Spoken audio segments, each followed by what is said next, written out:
We took our crumbling loft room from this to this to this, and now it's time to tell you exactly how much all this renovation work cost, and as you can imagine, it wasn't cheap. I've already spilled the full cost of our ensuite bathroom in detail, so feel free to scroll back and watch that. But now let's get into the money.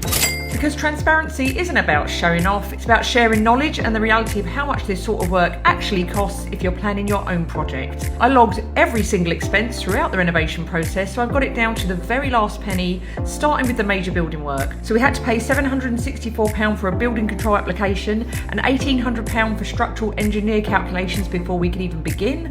Then we got scaffolding erected for £4,320, as well as a few much needed skips for waste and permits to have them on the road, which cost £1,300. Our builders could then whip the old roof off and crack on with building us a new one with a much bigger dormer on the back, which cost us £10,720 in labour, £6,911 in materials such as insulation, floorboards, timber, plasterboard, wire, fixings, and £1,740 for the steel beams. All the building labour and materials included creating our new internal walls, floors, putting in new electrics and plumbing, along with all the structural work that got us to usable rooms again. We also paid £908,040 for a separate roofing company to handle all the brand new roof covering, and £480 for a new window in our ensuite bathroom. Our roof windows on the front of the house were kindly gifted, so we saved on that expense. Plastering of the whole bedroom space, the stairs up to the room, the ensuite and cupboard cost £1,600, and we DIY'd all the fireplace restoration work ourselves, apart from paying a pro £500 to repoint the bricks. Mist coating cost me £52 for the materials, while the rest of our paint, wallpaper and a lot of the woodwork was gifted,